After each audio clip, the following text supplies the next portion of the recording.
Hello class 12, welcome back to our channel Shikshak Junction. क्योंकि अब नहीं तो कब। This is Ayushi Agarwal and we will continue our lecture number 22।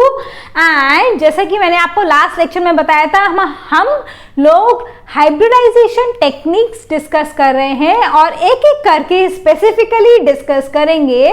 Although board पर मैंने डायग्राम बना रखा है, आज किसके बारे में डिस्कस करने वाले हैं, पूरा का पूरा लेक्चर जो है इसी डायग्राम के ऊपर चलेगा।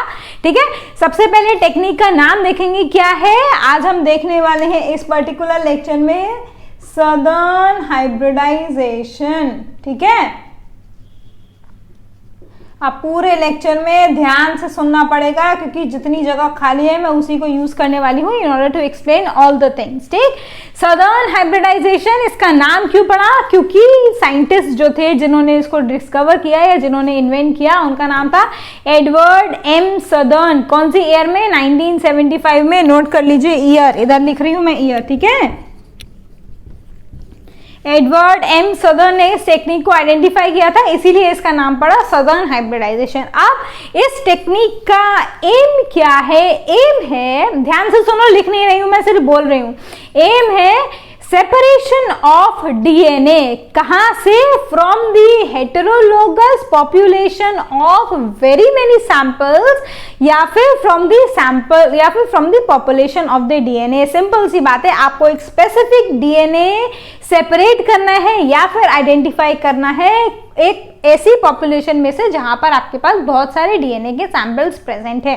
ठीक है, आगे आएंगी नॉर्दर्न हाइब्रिडाइजेशन, नॉर्दर्न ब्लॉटिंग, या इसको एक और अच्छा नाम दे दो, हाँ, क्योंकि अभी वो भी यूज होने वाली है टेक्निक, ये नाम, उसको हम बोलते हैं ब्लॉटिंग। ठीक है, तो सदर्न ब्लॉटिंग, इसके अलावा आती है नॉर्दर्न ब्लॉटिंग, वेस्टर्न ब्लॉटिंग। तो on the basis of the biomolecule that you are working with, the name changes. जैसे कि सदर्न हाइब्रिडाइजेशन डीएनए के साथ में यूज करेंगे हम, नॉर्दर्न हाइब्रिडाइजेशन आरएनए के साथ में यूज करेंगे, और बाकी की जो वेस्टर्न और ईस्टर्न तो नहीं होती, वेस्टर्न होती है वो प्रोटीन के साथ।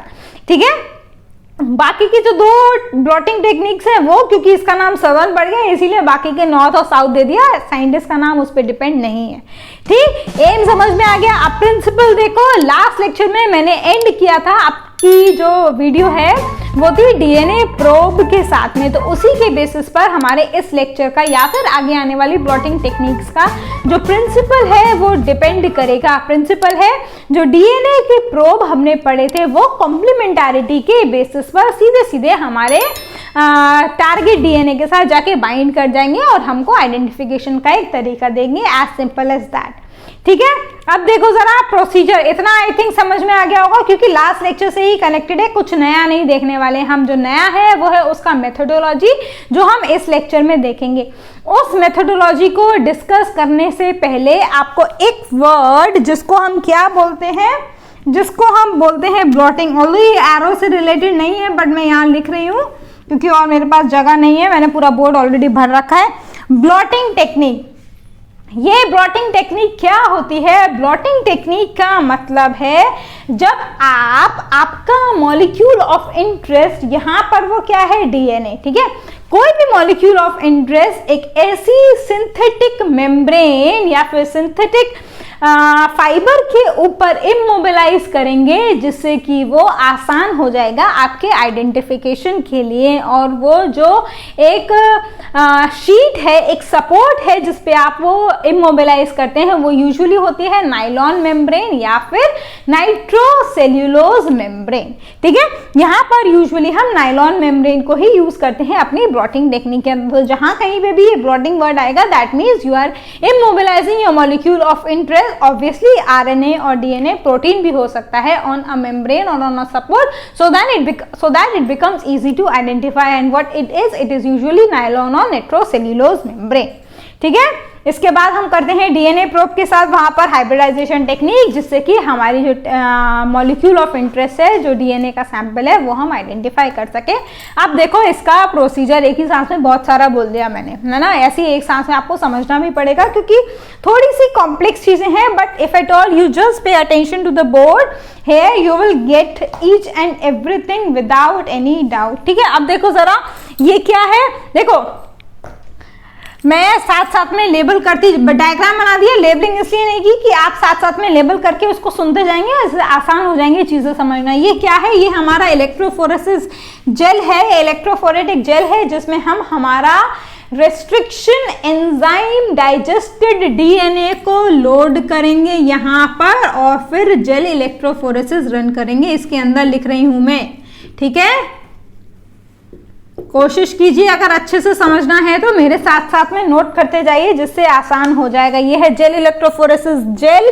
यहाँ पर आपने आपके डीएनए सैंपल जो RE डाइजेस्टेड थे उसको लोड कर दिया। अब आप आपका इलेक्ट्रोफोरेसिस रन कराएंगे, आपके DNA samples on the basis of the molecular weight या on the basis of the size separate हो जाएंगे। यहाँ तक तो अभी तक हम करते ही आए हैं, no much complications here up till here, ठीक है? अब देखो क्या करने वाले हैं हम, हमारे इस इलेक्ट्रोफोरेसिस जेल से हम यहाँ पर ट्रांसफर करने वाले हैं या फिर हम यहाँ पर ब्लॉटिंग करने वाले हैं। इसका मतलब हम अब अपना जो मॉलिक्यूल यानी कि हमारा डीएनए है, जिसको हमने अपने साइज के बेसिस पर सेपरेट किया, उसको हम इमोबिलाइज करेंगे अपनी नायलॉन मेम्ब्रेन के ऊपर।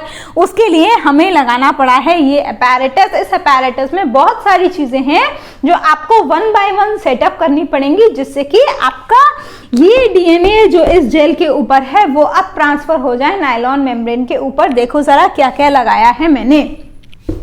सबसे पहले तो है ये एक ट्रे जिसमें है buffer, tray with buffer. Buffer मैंने आपको बताया था हम क्यों लोड करते हैं, in order to maintain the pH, because जो भी हमारे बायोमोलिक्यूल्स हैं उनको फंक्शनल रखने के लिए हमें एक ऑप्टिमम पीएच सप्लाई करना पड़ेगा, अदरवाइज वो डीनेचर हो सकते हैं या फिर उनकी जो एक्टिविटी है वो हट जा सकती है, ठीक है? इसीलिए हमारे पास है ट्रे विद बफर, ठीक? इस ट्रे विद बफर में ये जो रेड कलर का है वो है क्या? वो है हमारी स्पॉन्ज।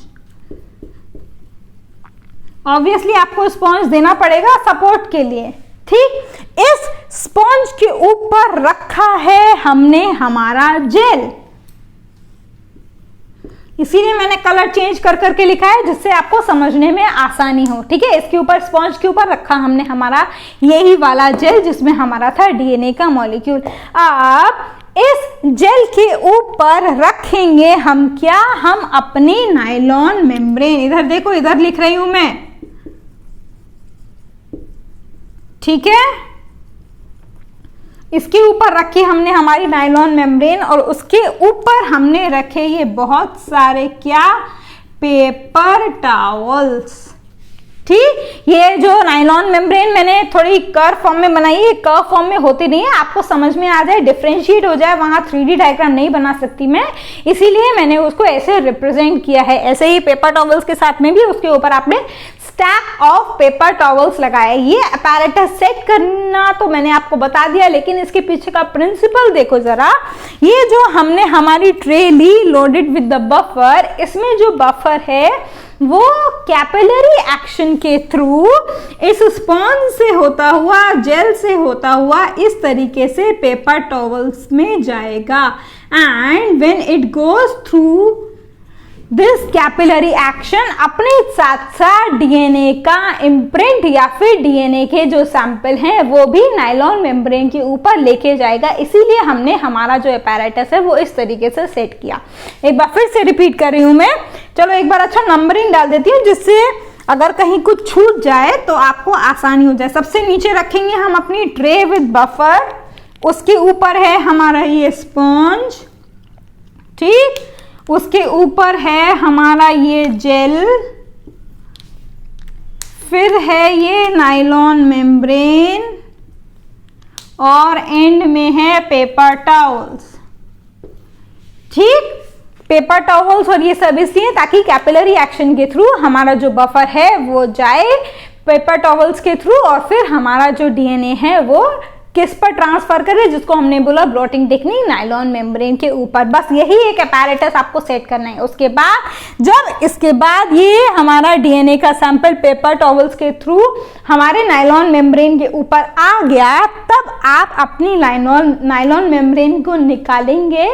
अब आता है आपका प्रोब का काम, जो इस पर्टिकुलर टेक्निक की प्रिंसिपल है, ठीक है? इसके बाद आपने इसको नायलॉन नाइट्रोसेल्यूलोज मेम्ब्रेन या फिर आपके नायलॉन मेम्ब्रेन को अलग किया। उसके बाद हम क्या करेंगे, उसके बाद हम करेंगे अपना ये है रेडियो एक्टिवली लेबल्ड प्रोब।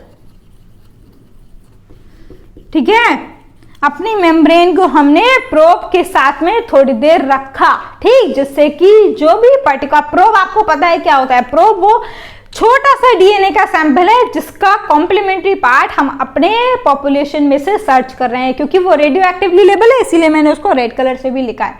ठीक है, जब आप इसको हाइब्रिडाइजेशन के लिए छोड़ेंगे आपके रेडियो एक्टिवली लेबल्ड प्रोब को, तो कॉम्प्लीमेंटारिटी के बेसिस पर ये बाइंड कर जाएगा।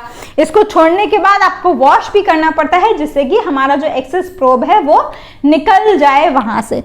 ठीक है, तो जब ये बाइंड हो जाएगा उसके बाद वॉश करेंगे हम, तो हमारा जो कॉम्प्लीमेंटारिटी के बेसिस पर हुआ वो सेपरेट बाइंड हो गया। ये है हमारे वो डीएनए के सैंपल जहां पर हमारा प्रोब जाके बाइंड किया है। अब इसके बाद हम क्या करेंगे, ये कौन सी स्टेप हो गई हमारी, this particular step is probe hybridization. मुझे नहीं लग रहा अभी तक कि आपको कहीं पर भी कोई भी कॉम्प्लिकेशन आ रहा होगा। अगर आ रहा है तो do let me know in the comment section, I will clear your doubt then and there itself, don't wait for anything.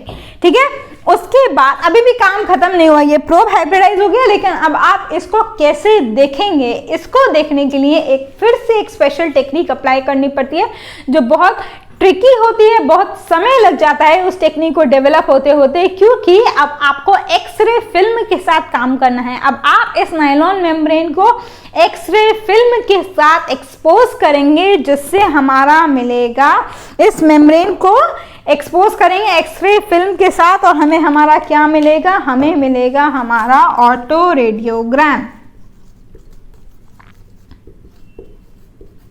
जैसे जेल इलेक्ट्रोफोरेसिस में इसको हम क्रोमेटोग्राम बोलते हैं, ऐसे ही जब आप इसको एक्सरे फिल्म के साथ एक्सपोज करेंगे तो हमें मिलेगा हमारा क्रोमेटोग्राम। उस क्रोमेटोग्राम को अगर आपने एक्सरे फिल्म देखी है, किसी भी आपके एक्सरे अगर कभी हुआ हो या किसी का भी हुआ तो फिल्म देखिए, तो वहां पे कुछ इम्प्रिंट्स रह जाते हैं जिसके बेसिस पर डॉक्टर्स डायग्नोज करते हैं। सिमिलरली जब आप इस फिल्म को, आपकी इस मेम्ब्रेन को फिल्म के साथ एक्सपोज करेंगे तो वहां पर भी आपको इम्प्रिंट्स मिलेंगे जिसके बेसिस पर आपको आपका जो कंक्लूजन है वो डिटेक्ट करना होगा। इस तरीके से हमें मिलेगा हमारा वो टारगेट डीएनए जिसकी हम खोज कर रहे थे।